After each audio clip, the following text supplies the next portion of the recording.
tôi đó này sửa đó này à tôi này số này số tuổi ở chỗ này tôi cũng ở tôi trong suy thả hoa nói à thì ở chỗ đó này sửa tôi cũng cứ là cái là cũng xã thọ cho director Paul là hay ở bên lò lúa đây bên tụ hoa chuyên sách mà đây hay nè ở đây cho tôi giờ special ở chỗ đó bây giờ thay cho cái gì lâu nên và nó họ lúc sẽ nào lúc họ pia đó lúc họ nó khó workshop nó mà dễ hơn cô tới khỏi mình brand là educator cho thay cho có bảo cho để cho cái gì rồi những là đồng trà tất cả ưu chia tụ bảo cho này vậy thì nó thông đó là nó chỉ cũng có xã thì này cho nên cho chính mà cho mình cứ nhỏ cho vô sĩ tê những cái chua nó là tê của những nó thì nó thế để cho đùa và nhớ là cái program như vậy thì tôi cộng thiết thì cả là bao giờ thì tất cả chỉ là những nó trong lý trà những chỉ trong coi dùng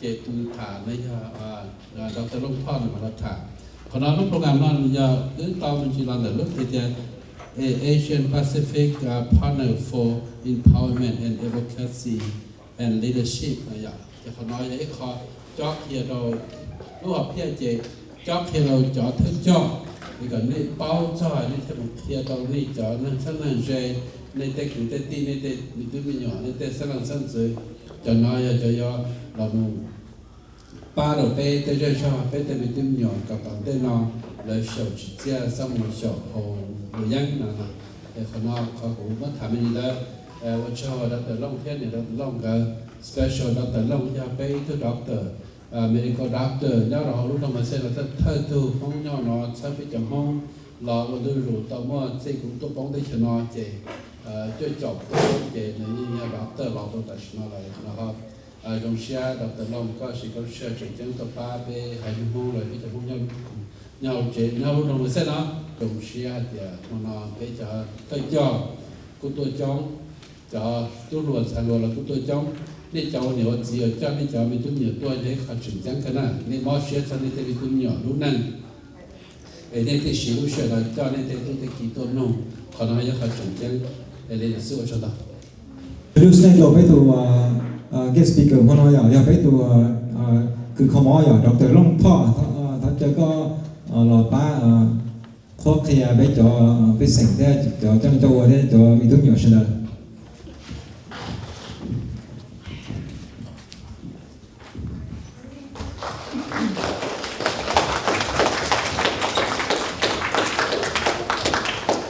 Okay, so I'm going to go thâu cho dây ha là family part cho thân cho cái chủ yếu là cái memo share của tôi cũng khá bé cho cái này cho cái hồng bali hay có ban phụ kia để cho người ta lấy có chỉ hồng bali và họ cho bali nó ôn mó để cho những chị. So I'm going to be speaking mostly English because a lot of the kids are going to be the one that are going to be benefit from this program mostly. Tobacco, okay, how là yến. So bây giờ nếu nó chỉ bây giờ thà su rồi yến là cái tobacco beli ở chi, okay. Cho tobacco nó chỉ tao bị cho xong không để được là how did tobacco came into being a product of consumption? Who started, who made them, what country made them, what company made them, how does tobacco affect our health, and how do we prevent, or how do we prevent people from using tobacco products, and if we are a smoker or vapor, how do we stop using these? Okay, so we're going to be talking about basically the tobacco, how it affects our body, and how do we prevent people from smoking, and how do we stop people from smoking, okay? So this is the topic we're going to be talking. Cho nên cho tôi suy thảo. So people say tobacco your body, okay? Cho nó biết món một là dây nữa nè. Cho nó chỉ cho nó su discover nhá cái chừng mình cả nó. Okay. Discovered in the United States by indigenous Indian, Indian American Indian cho discover cho Bali nó nè, ok. Thì bộ mua church archaeology cho chúng ta chúng je qua tàu ta ít phá có phá bếp vào trong tăng nó tôi mua tôi lịch sử cho Bali nó là cho Tobbaco nó nhau cái trời cả nó tôi xuống nhau cái trời nhá America continent nó trên mà lên mua spread một chỗ những lúc cái trời thì tôi xin nói về số lúc cái trời chỉ cho Bali nó là Tobacco product nó ta lên. So pretty much every country in the world you find people smoke the cigarette. And when they first discovered a cigarette, it was used for medicine. Okay, tàu giờ có chúa xí cho tobacco nó chơi, bố mỗi cho xí hoặc chua, sự lấy cứ giờ có if you got bitten by bugs, if you have wound, if you have any kind of pain, then they use tobacco, for that. And then it became a culture. It became associated with culture where many countries use tobacco products to seal agreement. Bên mong mua có cái chai thợ bị hạt chống lập giờ, cái chúng ta đang rồi dân bệnh đuôi dân lập giờ. So bên mua cái tí phải hiểu thì cái rồi dân mình đuôi dân is part of the culture. People start smoking after dinner for gathering. Then it become part of the culture. Role, culture, right, and you used to seal agreement like a she, you all so long she more agreement actually told should all team agree that she got how so it's part of the culture thing that people using. So move on. So the more than Bali. So tobacco nó chỉ cho tobacco plant để thâu nó chỉ tao cho để nó chỉ biến chỗ này nó muốn cho để muốn dry để cái khó chỉ mà nó roll into tobacco. Nếu mua ít cho bố của cigar nó là cho loại dính big one cho dính loại lùng này cho nó chỉ bây giờ dùng một cái chị dùng lấy cái lại dùng dính tên là nó chỉ bố mua từ cigar cho dùng hậu or you call celebration nó. So it become part of the culture. How the gender. Nếu mỗi cho tobacco nhau hú telu vase or telu là corner. Để bố họ tập chewing tobacco skull để tu bổ ya. Cho nên chỉ bố mất cầu thì bố mất cho nên nó chỉ bố mất trổ là bố mất bổ đó là cho nên chewing tobacco. Nếu mua just smoke less tobaccos. Giờ tôi chỉ nói về mua cho cái hoạt động vaping là cigarette vaping, okay? Cho nên là cho tu lần sau tôi chỉ nói xin tao hay à, nếu trái cho cigarette cho họ nếu chỉ có cái cái mua đầu đại cái mảng hồng, cho nên chỉ có mua phải phát lại, cái cái mặt thằng gì phải mua battery phải phát lại chỉ mà nó chỉ nếu mua cho bằng chỉ dùng mà nên hồng cho bằng xích mà nếu mua nó tao flavor. So we're gonna talk about that. So who produce tobacco products? Linh từ cho ô cho product tobacco là loại giấy nó. So tôi xin nói cho bên mới xây cho company ô cho loại giấy tobacco đó, okay? Thì mà mới xây cho e-cigarette đó. Tobacco nó mới lúc tích cho produce tobacco nó trong lời giờ tích cho số. China National Tobacco Corporation produce lại 100% cho loại giấy nó. Tích cho mình cả Philip Morris me phụ cho từ Marlboro Man hay giờ Marlboro Man is the man cái hậu một mắt chỗ cái hậu dính chỉ cho lấy cái nửa hay cái lấy British American Tobacco một cho brand là Lucky Strike Camel hay Newport. These are the British brand.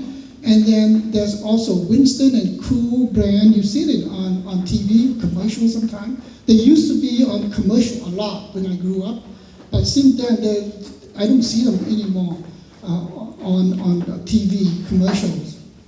Then there's also Japan Tobacco, which is produced by a Japanese company. Okay, so these are the companies that produce tobacco, and then now currently the kids are using a lot. it is the e-cigarette. China is also the largest producer of the e-cigarette. It's it's called Smoke, and made in the province Shenzhen. Then the Juul, which is the U.S., and there's all these other, and then also Philip Morris. These are all the company that produce e-cigarette. Any questions so far?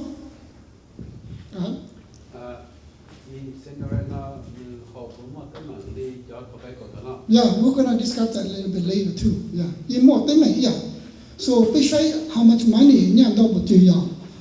Tobacco, $2 billion.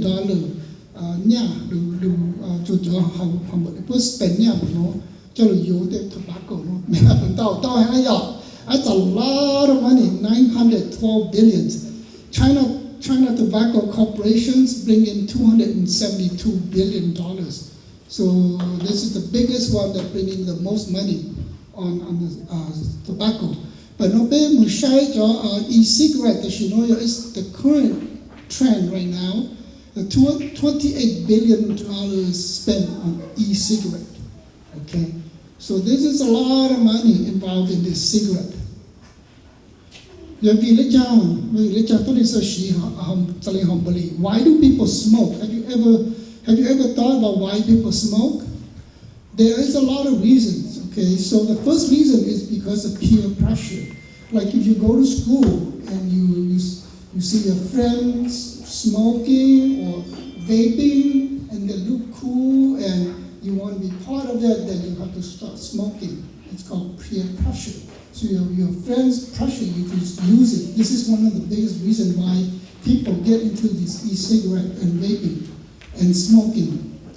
Humbly to relieve stress. You humbly you relax.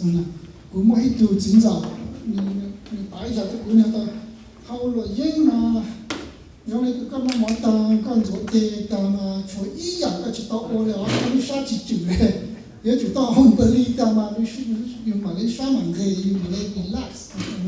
So this is something people use for relax and stress relief. Some people use it because they were curious about cigarette and want to try it out. Nicotine is the nicotine is a chemical.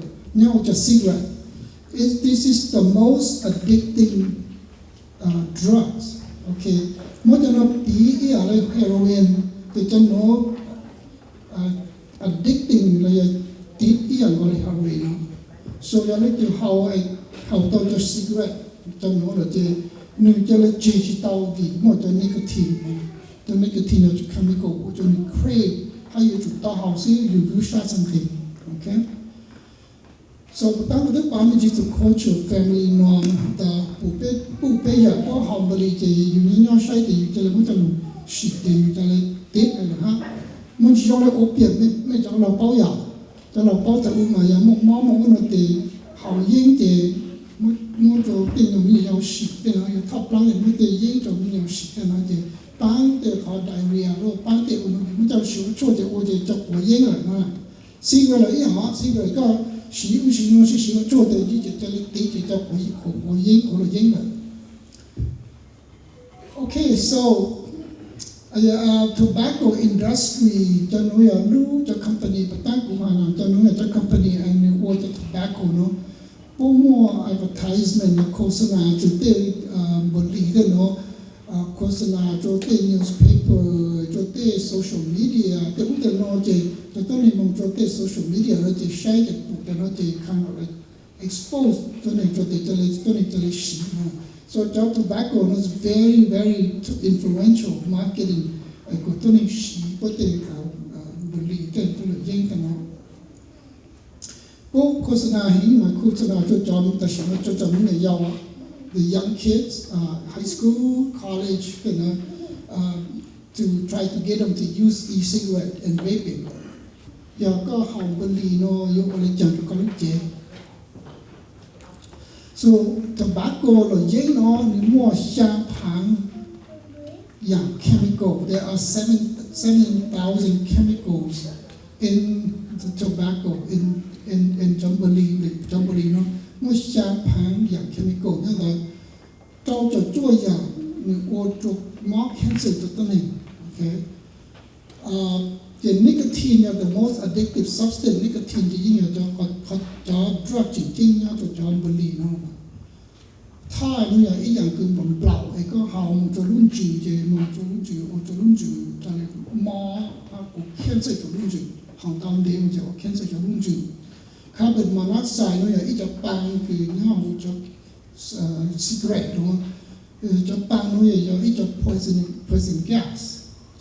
gas ấy cho nó tới trời lần đầu nó tới trời lên từ chụp bao đuổi bố mô the capital punishment gì bố mô cho carbon monoxide nóตัวตัวnày ó ok cho nó cho băng bố mô lông bố bên nó cho gas mask cho rồi tôi này cứ trôi bố mô trôi dịchตัวgì bố mô cho gas mask để bố cho carbon monoxide nó chúa so bây giờ ý học poison cứ nhau cho cigarette huh? Okay, so people tí cho chụp bao a lot of people don't know that carbon monoxide is in the cigarette. So the carbon monoxide nó thì người chụp chồng như hỏi sao lại chụp chồng cho you ha nó xin như là ít cho poison mỗi cho ha cho cái nhau cho one of the 7,000 chemical your formaldehyde cho formaldehyde nó mới ít cho chemical ấy bố mốc embalm cho tôi định tuổi nào okay like people that die and they embalm so body don't rot bố mốc cho chemical formaldehyde nó gầu cái tôi định tuổi nó cho lên của nó chỉ xoắn đường nào okay cho nó là ít cho component nhá để cho cigarette okay cho nó là ít cho cái have been known to cause cancer too.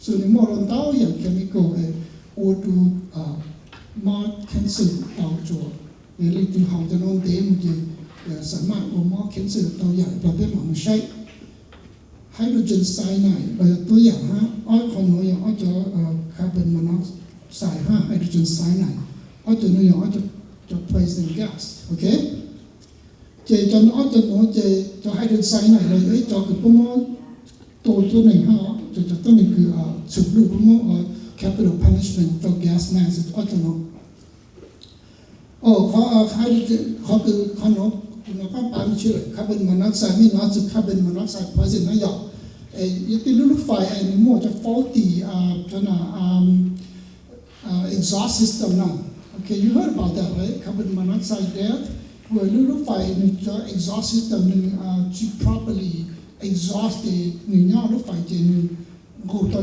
carbon monoxide thì tù nên tôi nói cho tôi này có mua không đó tức là nó cái chờ dọc biết bên nó hả cho mua nhau lúc phải nó nhau lúc phải thầu một không tức là nó cái chờ nó chỉ nhau chỉ khi lúc phải chỉ trả cho nó chỉ ngủ cho carbon monoxide thì tù so chỉ cho thì chỉ trả thì trong con chỉ tự tôi chỉ chui trả rồi con lúc phải mua faulty exhaust chỉ có tí trả chỉ có nó họ chỉ mà nó cho nó gạt cho chỗ lúc phải inside chỉ có một con để chỉ cho nên nó khai phải it's a poisonous gas. Okay, so apparently all 20% of adult use tobacco. So either Chile she don't believe no. Chỉ cho chỉ she believe the long or e-cigarette which are vaping no. These are the most common cigarette followed by e-cigarette. Chỉ cho bao cho chi cho bao xong cho tôi nên hồng bali chống chập lại the highest prevalence of cigarette smoking. Còn gì cho nên có bao xong thì cho e-cigarette cho cứ luận sai luôn còn gì cho nên bao xong the highest usage of e-cigarette. 8.8 billion tobacco users, 80% are low to middle income. So nhau ta thấy nó một 8.8 billion từ tôi mình hồng bali số lại cho tôi mình nhau cho khăn cứ chim bùa nụ nữa mà low income vậy cho tôi mình bùa cái chúng muốn nhau giàu là chúng muốn nhau cho bị yếu cho bali nó cho nó hảo ha nữa. Okay, so có mà lại chỉ làm tôi mình nhau ta thấy nó tổ lưu lại cái hồng bali 8 million dies worldwide from cigarette smoking. 1.3 death from secondhand smoke. Chỉ biết mà thằng từ secondhand smoke nó mà giờ đi giờ cũng không beli thì cũng nhau lúc họ nói tiền cho beli nhau tặng nó chỉ mình nhau chỉ mình hồi tàu hát để mình secondhand smoke nữa, okay? Mình chỉ học thì chỉ mà cũng học thì mình nhau nó chỉ mình export mình hồi tàu cho nó chỉ mình học vậy là cũng học hát nó mà, okay? So 1.3 million died from secondhand smoke. So biết sai giờ có học cho ba nó chỉ cho smoke đó na get into your lungs chỉ nên irritate lung ju hoặc cho lung ju injure more lung ju thì tức là nó không. This is something that it can injure the lung, cause problem to the lungs, coughing, irritation of the lungs, long-term effect. Giờ có xin đấy nó chỉ nên sắm ô tô lung ju khó nó mới có COPD nó chỉ có họ một linh đấy mình chỉ dùng chuyên cho lung ju cho khó chỉ cho oxy tàu ba chỉ cho xì oxygen. Okay, how you help you or cancer that can cause lung cancer, heart disease, much of blood, the auto Pluto. Okay. Any questions about the health impact of tobacco so far? Okay, you guys understand what I'm saying so far? Okay, so look at this picture here, right? You have tobacco-related disease. And more the young cancer, cancer throat cancer, cancer of the larynx, cancer of the blood, leukemia, cancer of the kidney and bladder, cancer of the cervix, cancer of the liver, stomach, pancreas, bowel, colon, and esophagus, and lungs is the most common caused by cigarette. Okay, so it can cause all kinds of cancer because it has a lot of carcinogen, which is cancer-causing chemical inside the tobacco.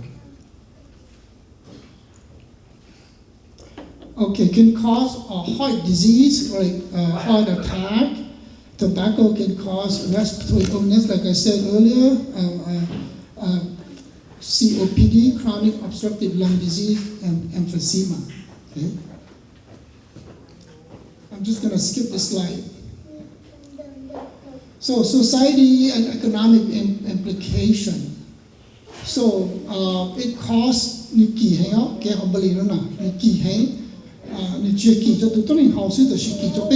everybody impacted. So, the more right?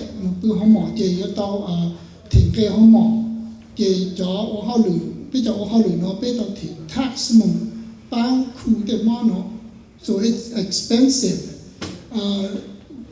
$12 billion annually is spent for healthcare regarding cigarette. Okay, 600 million. That's a lot of money, right? It's a lot of money spending to take care of people who are sick from cigarette.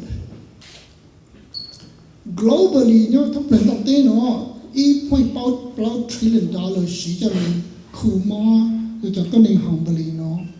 the financial burden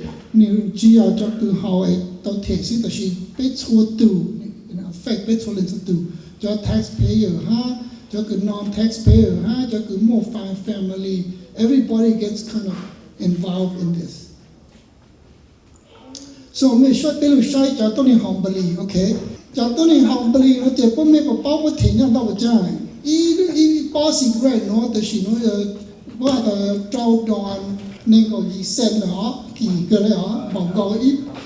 it costs $Starbucks. We drink Starbucks, okay, $7 every morning I have to pay.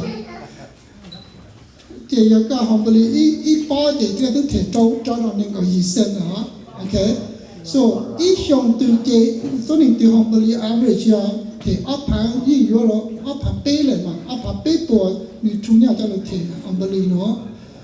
that's a lot of money, right? You can do a lot with 2,300, right? Your mom, your child, you Yeah, you think you can charge yeah. You buy whatever you need, you like it. 2,300 is used for cigarette smoking. You could use for other things that you need. Your itu humbly then auto affect your family, right? You two young, so disrupt family dynamic. Auto more humbly the more like poor person, right? Have to keep buying, and you get into the cycle where you just stay in becoming poor. You do it to you chi mo nya be the shujin. Di cho lo yin de you chi chu nya to be you cho lo yin de you ta ju how lo yin de you chi mo nya is on it. Okay? So how lo yin to the flow how, okay?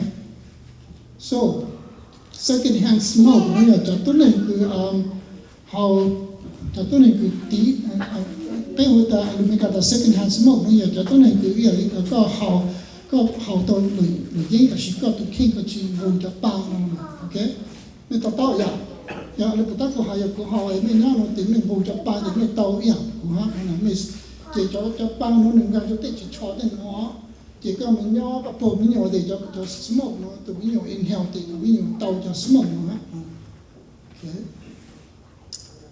So, okay.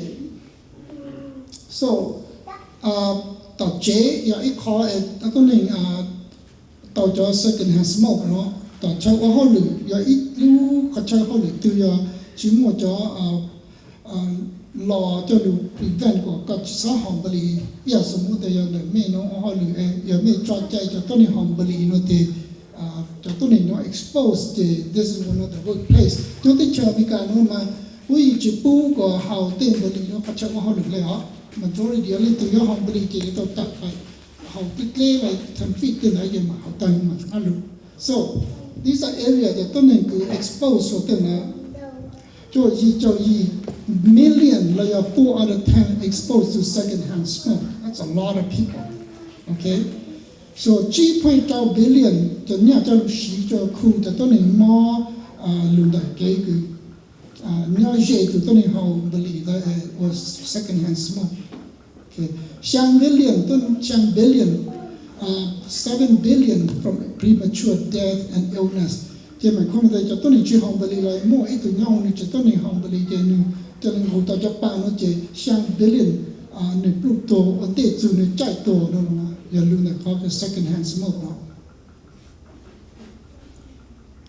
So but当不都把门只了，好好 impact 那只那只luôn chỉ là cho ta có ngủ cho bao giờ cho bao số xung quanh này lúc cho láng bao bên hồ ta trade kia, hiện càng ngủ cho hồ luôn chỉ nó chỉ cho smoke này càng ngủ cho có cho cháy có cho bloodstream này, càng ngủ cho có cho cháy cho drug này có thiên absorb cho có cho ngủ cho có cho cháy thì cho bao mà lấy tạo luôn phát động nó này. So luôn chỉ là lúc the most one luôn chỉ là luôn number 3 organ to expose cho humbly nó. So nên ô cho tụi tôi này mong chủ, right, respiratory illness like asthma, COPD, but ta cũng bảo lại. Chỉ lúc đó, so cho bao nó đừng cầm một chỗ u chọn chán, cái một chỗ là lúc chúng ta chỉ một chọn chán thì một chỗ tết bao, một chỗ tết lúc tết trọ tết đó giờ mà lấy tàu lúc chế nữa. Cho lúc đó là affect cái lúc trọ là affect lúc lá được lúc gì là affect lúc này mà một chỗ lúc thứ how affect lúc thứ từ đó là increase blood pressure từ đó. So cái nó biết tụi bà mình chỉ là cho cancer chỉ là lung cancer, hay là hoặc là lúc trong đây là lung cancer. Cho con những một cho carcinogen chemical exposed cho nó. Okay. So cho mình nhau thì ô cho mỏ asthma, ô cho mong ju, ô cho tụi mình nhau expose cho cigarette nó, ô cho tụi mình nhau nó developmentally như gene affect như lúc lớn, affect như behavior, so không nói cho affect cho mình nhau như increase the risk. Mình bảo cho SIDS, you guys don't heard about SIDS. Sudden infant dread syndrome, người ấy kho cứ cho mình giao bự cho lên bài lên nè, bữa cho tổ chỉ sợ đấy so có nói rằng mình cái sit nó chỉ nó relate to your second hand smoke no okay so infant smoke filled environment have been shown to have higher mortality rate due to sit so cho mình nhớ cái mala nên là chỉ không bao giờ 1% cái mà tổ luôn để cho sit nó tạo tổ để cho cái chi học cho cú rất cho nên thì cú ấy chủ tao stop cái chủ mua không motivation đó rồi cái chủ mua không motivation they get back onto it so you have to want to stop smoking and the medication to help there's counseling to help and there's medicine to wean off so there are ways that can help okay ya ora na wa ku pa tao tia o cho Dr. Long ka wa mo tao i kha ke kho khia rong ke go le nu mo kha tia ne hao ne rong li cha phe li cha ya chỉ ta này cái suy nghĩ bỏ đi cha, ít xong rồi chỉ áp hạ bếp hạ là cái tàu cái na, tôi hỏi đi sao thế, ít bao lâu chắc là cho là gì vậy? Dạ, u nó là đi con nó, chứ mà, dạ, ít bao lâu như nó cổ là sao vậy? Ít nông nó cầu đi áp bao na, chỉ có tàu được là gì vậy? Cổ nó ít lì nó có cho cái tàu lên được áp vào bếp là, ít xong tao chỉ hạ là, chỉ cho nó mình tôi chưa nhớ sự, tức là tôi có lúc chỉ dùng đi doctor của tiền đó thì cái mà có lúc chưa có mất thôi ya cancer, còn nói những khó khăn đâu, nên cho chuẩn luôn à, cho cá trong xã hội là như này, chỉ ta nên là xã hội hay là lo phong gì cho cái đó cho phong gì họ là dân chế, cái nhà tàu họ là như là lại nè, dù cho phong gì tàu cho phong gì thì sao cho phong gì họ là dân, sao cho phong gì tu sát tu nhẹ vậy? Còn thì phong gì thì phong gì cần đào thì cái thách cần đào thế nào, còn là cụ hãy họ săn đào rồi này cái này bỏ đào thì cái phong gì thì cho lão ít gì hay thì cái nào tụi nún chè thì cái tụi nún chè nè, cái nào tụi giờ hai rong thì cái mình giờ hai rong, cái nào tụi giờ bỏ thì là kia đào thì chè ban hay chom giờ bỏ là vậy, bây giờ tàu bỏ là thế giờ bỏ là chỉ tập bên luôn này thì là kia họ lựa sẽ chỉ bên nãy cho chè giờ bỏ sẽ vì vô cho phong gì này thì nó dù phong gì tàu phong gì cho nó chuyển trang thì các thế là giờ lão các lỗ năng là chuyện đấy chứ tàu bé tôi thấy nó bé tàu bao cứ nó cứ hậu chứ lấy cái hậu là chỉ mong chứ cho nó chỉ bé những cái tàu phò sa tàu phò sa chỉ là nó bé vô tàu đó là cho họ họ cũng sáng khi đó đi cho lúa cho tôi hơn thay lúa na cũng用市场嘛那年天气找那多弄họ nói họ chuyển trang cái nào họ chuyển trang như thế nếu màอยากเข้าเสียอี financial นะเนี่ยตัวก็รู้เจนด้านชูอยู่มุมมองกันเจตก็มุมมองกันนี่จะก็ยังอยู่เชียร์จะน้อยจะเป๊ะซะตีท้ายนะลูกโรงงานน้อยแล้วสักก็ตีท้ายก็เป๊ะชอบมัวเก๋มองเก่งกันก็เป๊ะมุมมองกันเลยเจต้องป้องเยี่ยป้องเสียเราคอเป๊ะตัวมอเจขอน้อคอเลยเทียตีท้ายวันเด้nhớ nó tới America cả nó rồi cho cái bác chủ nó tới đi theo vấn đề có thắc mắc chỉ cho nó biết tới một lần doctor long là tới bao giờ thì cho rồi dân nó xí mò đi trả bù rồi đi trả nhiều tiền thì cho cá chỗ nào no tobacco okay right yes okay good job okay then we're gonna ready for eat tonight okay thank you so much